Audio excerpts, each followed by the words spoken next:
ఉన్నారని తెలియపరుస్తున్నాము. మరి మాటలను దేవుడు దీవించి ఆశీర్వదించునుగా. ఒక చిన్న ప్రార్థన చేసుకుందాం. గొప్ప దేవ, మహోన్నతుడ, మహాగణుడ, ఇప్పుడు వరకు ప్రభు యేసయ్య ఆరాధనలో మీరు తోడై ఉన్నారు నాయన. చక్కటి ఆరాధన చేసిన బిడ్డను బట్టి మీకు వందనాలు ప్రభా.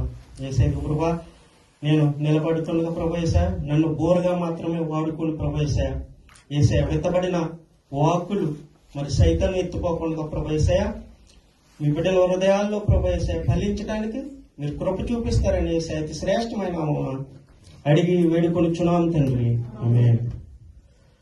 మరి రోమా సంఘానికి రాస్తున్న అపోస్తలుడైన పౌలు మరి 5వ అధ్యాయం 8వ వచనం, దేవుడు మన ఎడల తన ప్రేమను వెల్లడిపరచుచున్నాడు. ఎట్లనగా మనమింకను పాపులమై ఉండగానే క్రీస్తు మన కొరకు చనిపోయెను. సర్వత్రులారా, మరి మనం ఇంకను పాపులమై ఉండగానే క్రీస్తు మన కొరకు చనిపోయాడంట పిల్లరా. మరి ఇది మరి క్రీస్తు మరి దేవుడు మన కొరకు ఆయన ప్రేమని ఇందులో ఎల్లడుగుచ్చాడు పిల్లరా. ఎలాగంటే మరి మానవుడిని తన చేతుల మీదుగా తయారు చేసి మరి మానవుడికి దేవుడికి సహసంబంధాలు రోజు చక్కగా వెళ్ళి మానవుడు దేవునితో మాట్లాడుకునే అవకాశం ఇచ్చి మరి ఇచ్చినప్పుడు మానవుడు దాని నుండి కోల్పోయాడు ప్రియులారా. ఆజ్ఞ అతిక్రమమే పాపము. ఆ పాపాన్ని మరలా దేవుడు భర్తీ చేయాలని ఎలాగా ఆలోచించి మరి ఎలాగా నేనైతే అన్నాడు మానవుని చేసి మరి మానవుడితో నా సహసంబంధాలు రోజు ఏదో వనం కాడికెళ్ళి ఆయనతో మాట్లాడే అవకాశం కోల్పోయాడు. ఎందుకు? ఆజ్ఞాతిక్రమం. మరలా వీరిని ఎలాగ మనం దాని ద్వారా వచ్చిన పాపాన్ని మరలా ఎలా తీసివేయాలని దేవుడు ఆలోచించి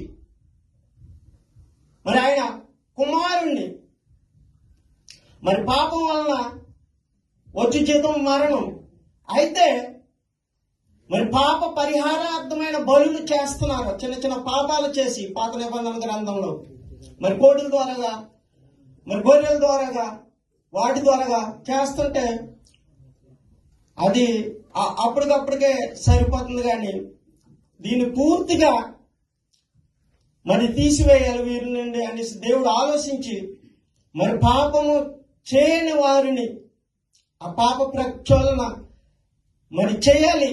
ఆ పాపం నుండి తప్పించాలంటే మరి నేరుగా తన కుమారుడిని ఈ భూలోకానికి పంపించి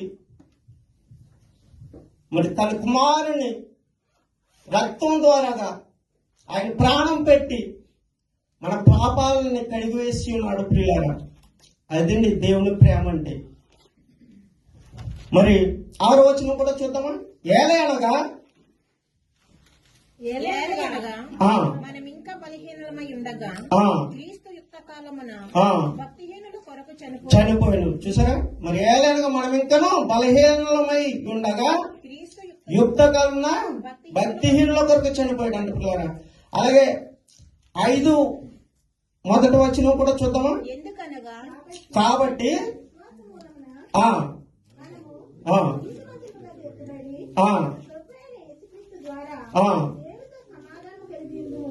సరిపోతున్నారు. మరి సమాధానం లేని సమయంలో కాబట్టి విశ్వాసం మూలంగా మరి దేవుని మనం విశ్వసిస్తే మరి మనం నీతిమంతులుగా తీర్చబడి మన ప్రభువైన యేసుక్రీస్తు ద్వారా దేవునిలో సమాధానం కలిగి ఉంది అంట పిల్లరా. 9వ వచనం కూడా ఒకసారి చూస్తారా.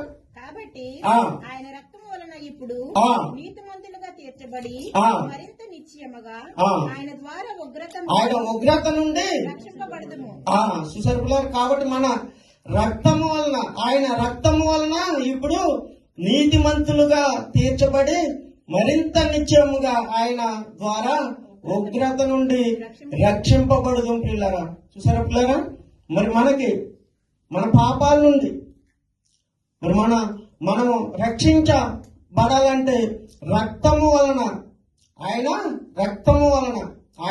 ఏ రక్తం అయితే మరి ప్రోక్షించి ఏ రక్తం అయితే మన కొరకు దారబోసాడో మరి ఆ రక్తం ద్వారా మరి మనం నీతిమంతులుగా తీర్చబడతామంటే పిల్లారా, మరి అటువంటి అవకాశం మనకు దేవుడు ఇచ్చి ఉన్నాడు. ఆయన ద్వారా ఉగ్రత నుండి రక్షింపబడతాము, లేకపోతే మరి ఉగ్రతకి పాలైపోతాం పిల్లారా. మరి మనము తండ్రి ప్రేమ ఎంత గొప్పది పిల్లారా. తన కుమారుడిని మరి ఎంతో గారాభంగా మరి కుమారుని ఇవ్వడం అంటే పిల్లారా, మన కొరకు మనమంటే ఎంతో ప్రేమ దేవునికి. ఆయన కుమారుణ్ణి మరి బలియాగం చేశాడు పిల్లారా. మరి అంత గొప్ప ప్రేమ, దేవుని ప్రేమ మానవుని పట్ల. మరి ఇంకా మనం తొలగిపోకుండా మరి ఆయన రక్షణ, ఆయన సమాధానం మనం పొందుకోవాలంటే ఆయన సన్నిధిలోకి మనం వచ్చి ఆయన బల్లారాధనలో మనం పాల్గొని ఆయన రొట్టె రసంలో మనం పాలు భాగస్తులైతే మరి సమాధానం కలుగుతుంది అంటే పిల్లరా. అట్టి కృప మనకు కలుగును కాక.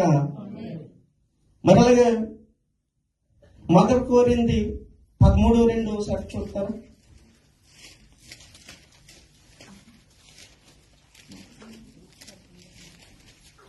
13:2 ప్రవచించు కృపావరమున కలిగి మర్మములన్నీయు జ్ఞానమంతయు ఎరిగిన వాడైనను కొండలను నింపగల సంపూర్ణ విశ్వాసము గలవాడైనను ప్రేమ లేని వాడనైతే నేను వ్యర్థుడను. సరిపడుతున్నారు. మరి కొరింథీ సంఘానికి అపోస్తలుడైన పౌలు రాస్తున్నాడు ఏంటులాగా, మరి ప్రవచించు కృపావరము కలిగి మర్మములన్నీయు జ్ఞానమంతయు ఎరిగిన వాడైనను కొండలను పెకిలింపగల పరిపూర్ణ విశ్వాసము గలవాడైనను ప్రేమ లేని వాడైతే వ్యర్థుడంటే ప్రియులారా. చూసారా, మనము మరి మన ప్రార్థన మరి మన విశ్వాసంలో బలంగా ఉండి మరి ఈ కొండని పెకిలించి మరి మా పక్కకి జరపమని అంత విశ్వాసం కలిగి ఉన్న విశ్వాసైనను మరి అతనిలో ప్రేమ లేకపోతే వ్యర్థమంటే ప్రియులారా. జాగ్రత్తగా గమనించుకోవాలి ప్రియులారా. మరి అంత విశ్వాసం మనం కలిగి మనం అంత మరి విశ్వాసం కలిగి దేవునిలో ఉండి మరి ఇక్కడ అన్ని పనుల్లోనూ మనం చేస్తూ మరి సాటి వారి పట్ల మనం ప్రేమ కలిగిన వారం ప్రేమ కలిగి లేకపోతే మన విశ్వాసం అంతా వ్యర్థమంటే పిల్లరా. జాగ్రత్తగా వినాలి ఈ మాటలు పిల్లరా. మరి కొరింథీ సంఘానికి రాస్తున్నాడు అపోస్తలుడైన పౌలు. సంఘం పెట్టిన మొదట్లో ఎంతో ప్రేమగాను విశ్వాసంగాను ఎంతో ప్రేమ ఐక్యతతో కొనసాగుతాం. ఉండగా ఉండగా ఉండగా ప్రేమ చల్లారిపోతుంది సంఘంలో ప్రియులరా. అందుకే అపోస్తలుడైన పౌలు మహాజ్ఞాని ఆయన మరి ఆ కొరింథీ సంఘానికి రాస్తున్నాడు ఇలాగా, ప్రవచించు కృపావరము కలిగి మర్మములన్నీ జ్ఞానమంతయు ఎరిగిన వాడైనను కొండలను పెకిలింపగల పరిపూర్ణ విశ్వాసము గలవాడైనను ప్రేమ లేని వాడైతే వ్యర్థుడు ప్రియులరా. మరి ప్రేమ కలిగి ఉండాలి సంఘాల్లో ప్రియులరా. సహోదరి పట్ల మరి కుటుంబాల పట్ల మరి సంఘాల పట్ల రూముల్లో అందరిలో ఒకరినొకరిని మరి ప్రేమ, ఒకరిపై ఒకరు ప్రేమ కలిగి ఉండాలని మరి దేవుని వాక్యం సెలవిస్తుంది పిల్లరా. మరి అలాగే తెస్సలోనీయులకు రాసిన 1 తెస్సలోనీయులకు రాసిన పత్రిక 4:9 కూడా చూద్దామా. సహోదరుల ప్రేమను గూర్చి మీకు వాయినక్కరలేదు, మీరు ఒకరినొకడు ప్రేమించుటకు దేవుని చేతనే నేర్పబడితిరి. సరిపోతున్నారా. మరి సహోదరుల ప్రేమను గురించి మీకు వ్రాయనక్కర్లేదు, మీరు ఒకరినొకడు ప్రేమించుట దేవుని చేతనే నేర్పబడితారంట పిల్లలు. వారికి అప్పటికి లేదు సహోదరి ప్రేమ, వారికి సరైన విధానం లేదు. అయితే వారు ఎప్పుడైతే దేవుని సంఘంలోకి వచ్చారో, దేవుని మాటలు విన్నారో, మరి అప్పుడు మరి మీకు వ్రాయనక్కర్లేదు, మీరు ఒకరినొకడు ప్రేమించుటకు దేవుని చేతనే నేర్పబడతారంట. మరి మనము నిజంగా మనకి ప్రేమ సహోదరి పట్ల ప్రేమ లేదనుకోండి, ఇక్కడ వాక్యాన్ని బట్టి మనం ప్రేమ నేర్చుకునే వారమై ఉంటున్నాం పిల్లరా. మరి తెస్సలోనికీయులకు రాస్తున్నాడు అపోస్తలుడైన పౌలు, సహోదరి ప్రేమను గురించి మీకు వ్రాయనక్కర్లేదు, మీరు ఒకరినొకడు ప్రేమించుటకు దేవుని చేతనే నేర్పబడుతున్నట్టులారా. మనం నిజంగా ప్రేమ లేని వారమైతే ఇక్కడ దేవుని సన్నిధికి వచ్చినప్పుడు మరి ఆయన వాక్యం విన్నప్పుడు మనం ఒకరినొకరు ప్రేమ కలిగి ఉండాలంటే పిల్లరా. ప్రేమ సంఘాల్లో చాలా ప్రాముఖ్యమైనది పిల్లరా.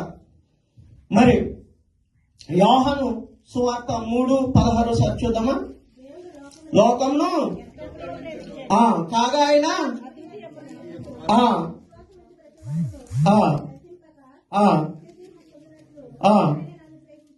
చూసారా పిల్లరా, దేవుడు లోకం ఎంతో ప్రేమించడు కాగా ఆయన తన అద్వితీయ కుమారునిగా పుట్టిన వాణి యందు విశ్వాసముంచు ప్రతివాడును నశింపక నిత్య జీవం పొందినట్లు ఆయనను అనుగ్రహించాడంట పిల్లరా.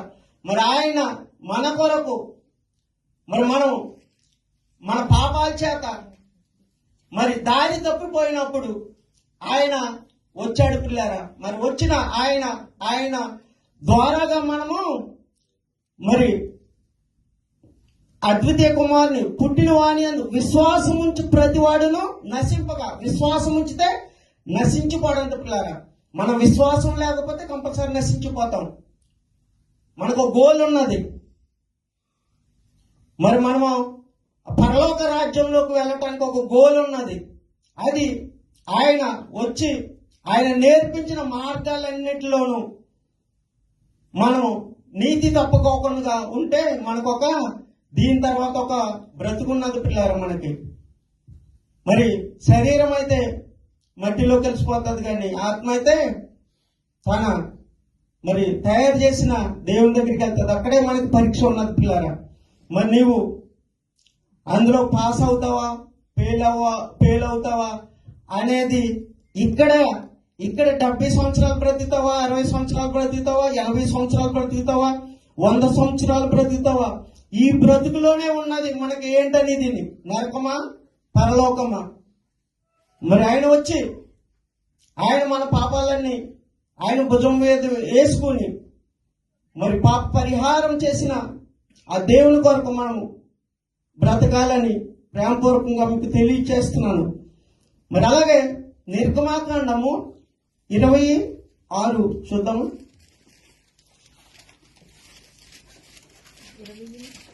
26 వచనం. నిర్గమాకాండం. నన్ను ప్రేమించి నా ఆజ్ఞలు గైకొను వారిని 1000 తరముల వరకు కరుణించి వాడనై ఉన్నాను. సరిపత్పులారా, మరి నన్ను ప్రేమించి నా ఆజ్ఞలు గైకొని వారిని 1000 తరముల వరకు కరుణించి వాడనై ఉన్నానని ఇక్కడ వాక్యం సెలవిస్తున్నది పిల్లరా. మరి వారు ఎందుకు ఈ మాట దేవుడు అన్నాడంటే, మరి 21 వచనంలోకి వెళ్ళిపోదామా. దేవుడు ఈ ఆజ్ఞలన్నీ వివరించి చెప్పాను. నీ దేవుడైన యెహోవాను నేనే దాసులు గృహమై ఐగుప్తు దేశంలో నుండి నన్ను వెలుపలకి రప్పించితివి. నిన్ను వెలుపలకి రప్పించితిని. నేను తప్ప వేరొక దేవుడు లేడు నీకు ఉండకూడదు. పైన ఆకాశం అందే గాని భూమి అందే గాని భూమి కింద నీలి అందే గాని యుండు దేని రూపమునైనను విగ్రహం నీవు చేసుకొనకూడదు. వాటికి సాగిల పడకూడదు, వాటిని పూజింపకూడదు. ఏలయనగా దేవుడైన యెహోవానగు నేను రోషము గల దేవుడను. నన్ను ద్వేషించి వారి విషయంలో 3-4 తరముల వరకు తండ్రుల దోషములను కుమారుల మీదకి రప్పిస్తానన్నాడు పిల్లరా. మరి దేవుడు ఐగుప్తు దేశంలో నుండి మరి వీరిని ఇశ్రాయేలీయులను మరి విడిపించి మరి తీసుకొచ్చినప్పుడు వీరు మరి ఆ మోషే ప్రవక్త అయిన మోషే గారు మాట వినుచు మరి ఆ దేవుడు చేసిన అద్భుతాలను చూస్తూ మరి వారిని ఇరుకు మార్గాల్లో విశాలం కలిగించి నడిపించి మరి సముద్రంలో నుండి దాటించి ఆరిన నేలగా చేసి అనేక అద్భుతాలు. అసలు వీరు ఐగుప్తులో నుండి విడుదల అవ్వటానికే గొప్ప కార్యాలు చేశాడు అక్కడ పిల్లరా. అవన్నీ తెలుసు వీరికి. తెలిసినప్పటికీ వీరు మాట తిరస్కరిస్తూనే వచ్చారు పిల్లరా, విసిగిస్తూనే దేవుని వచ్చారు. అప్పుడే ఈ మాట అన్నాడు. మరి 26 వచనం, నన్ను ప్రేమించి నా ఆజ్ఞలు గైకొని వారిని 1000 తరముల వరకు కరుణించి వాడనై ఉన్నానన్నాడు పిల్లరా. మరి అలాగే మరి ఆ మాట ప్రకారంగానే మరి అలా అబ్రహాం గారిని, అలాగే మరి ఇసాక్ గారిని, మరి అలాగే వారి తరముల వారిని మనం 1000 తరాలు ఎక్కడ చూస్తాం పిల్లరా? 2, 3 వాళ్ళు కూడా అప్పటోళ్ళు కూడా చూస్తే 4 చూసేవారు, 5 చూసేవారు. ఇప్పుడు మనమైతే 2 చూస్తాము, 2 తరాలు చూస్తాము, లేదంటే 3 తరాలు చూస్తాము. ముందు మనం ఎత్తి వరకు ఇంకెక్కడ ఉండలేము కదండి. మరి 1000 తరాలంటే మరి అదే విశ్వాసాన్ని బట్టి దేవుడు మరి అబ్రహాం సంతానాన్ని మరి అలాగా ఆశీర్వదించాడు పిల్లరా. అలా మనం కూడా నమ్మి దేవుణ్ణి నమ్మి విశ్వాసం కలిగి ఉంటే మనము చూడకపోయినా మరి మన పిల్లలు చూస్తారు ఇక్కడ పిల్లల ఆశీర్వాదాలు. మరి అట్టి రీతిగా మనం మన కుటుంబాన్ని కొట్టుకోవాలని ప్రేమతో తెలియపరుస్తూ మరి అలాగే రోమ సంఘానికి రాస్తున్నాడు. మరి రోమ 12:10 కూడా ఒకసారి చూద్దామా?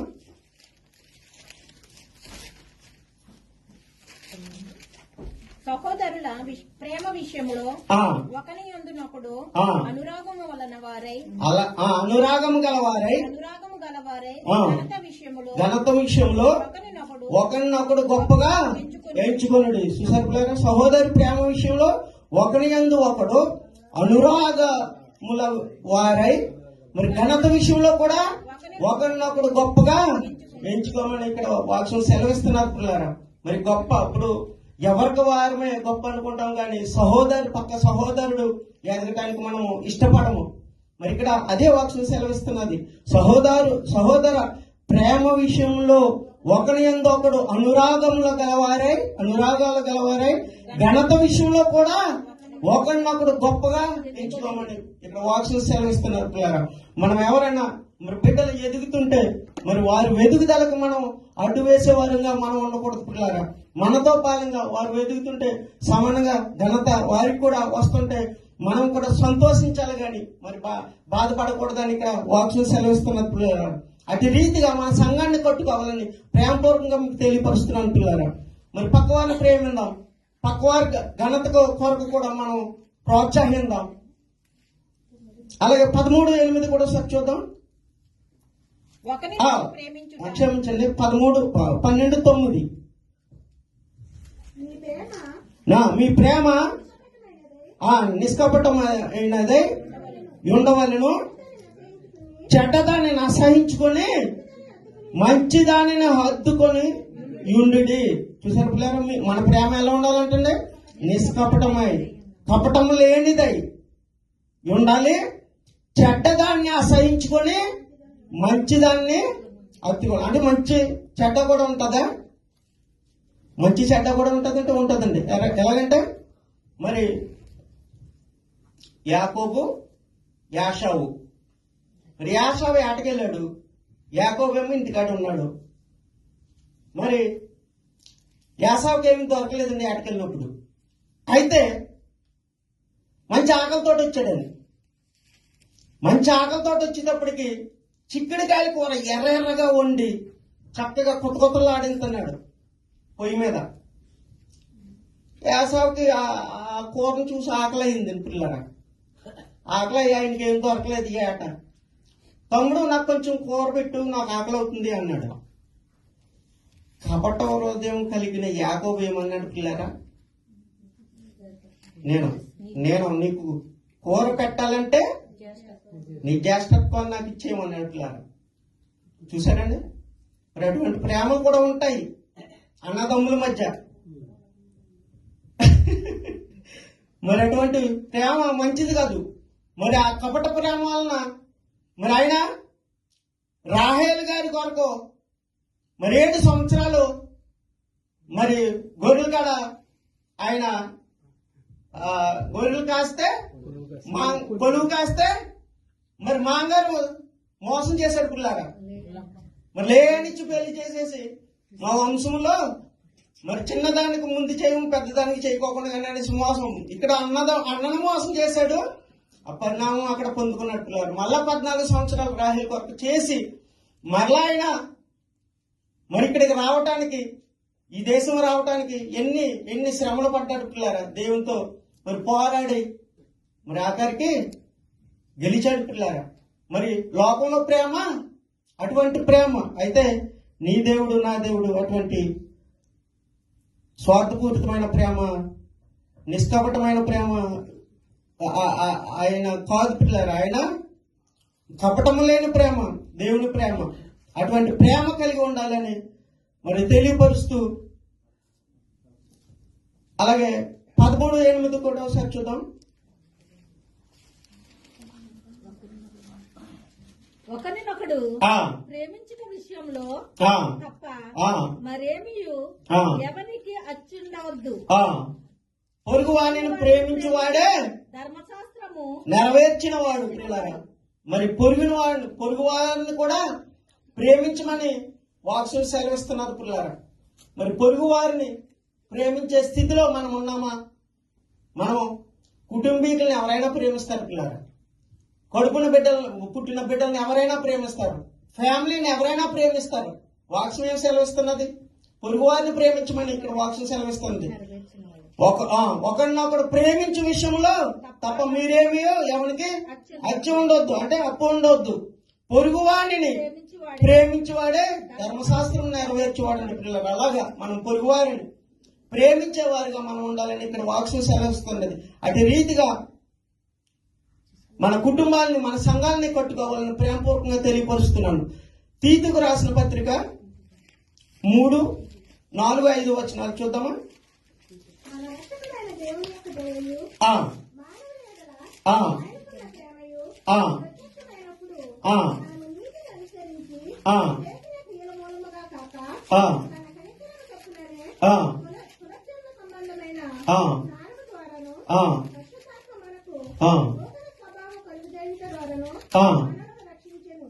సరిపోద్ది పిల్లలు. మరి మన రక్షకుడైన దేవుని యొక్క దయయు మానవుల ఎడల ఆయనకున్న ప్రేమయు ప్రత్యక్షమైనప్పుడు మన నీతిని అనుసరించి చేసిన క్రియలను మూలముగా కాక తన కనికరము చొప్పుననే పునర్జన్మ సంబంధమైన స్నానము. చూసారు పిల్లలు, పునర్జన్మ సంబంధం. మరి మనం బాప్తీసం తీసుకుంటే మరలా మనకి పునర్జన్మ. మరి పాతవన్నీ విడిచిపెట్టి, ప్రాచీన స్వభావాన్ని విడిచిపెట్టి నవీన స్వభావం పొందుకుంటాం ప్రియులారా. ఆయనలో మరి బాప్తీసం తీసుకుని మరి అటు రీతిగా మన కుటుంబాన్ని కట్టుకోవాలని ప్రేమపూర్వకంగా తెలియపరుస్తూ ఈ వాక్యం ద్వారా మరి మన కుటుంబాన్ని